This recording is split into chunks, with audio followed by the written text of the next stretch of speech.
Hi guys, কি খবৰ আপোনালোকৰ? আশা কৰোঁ চবৰে ভাল। আজি পবিত্ৰ শাওণ মাহৰ প্ৰথমটো সোমবাৰ, সেইকাৰণে ৰাতিপুৱাতে উঠি কাঠি ঘৰ মুচিবলৈ লৈছোঁ। লগতে মোৰ ভাগিনীজনীও মোক কাঠি ঘৰ মুচাত সহায় কৰি দি আছে।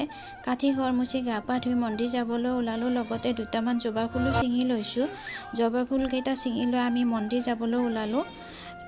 এতিয়া অকণমান আপোনালোকক আমাৰ গাঁৱৰ পৰিৱেশটো দেখুৱাই দিলোঁ। এইটো আমাৰ গাঁৱৰে মন্দিৰ, বাসুদেৱ নামঘৰ।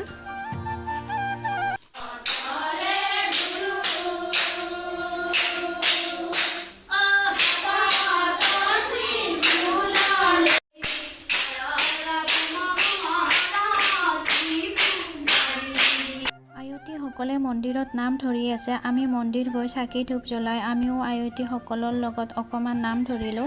তাৰপিছত ভগৱানৰ ওচৰত প্ৰাৰ্থনা জনাইছোঁ যাতে ভগৱানে সকলোকে ভালে কুশলে ৰাখে, সকলোৰে মনৰ আশাবোৰ পূৰণ কৰে। আয়তীসকলৰ নাম ভঙাৰ পিছত আমি প্ৰসাদ লৈ ঘৰলৈ আহিলোঁ।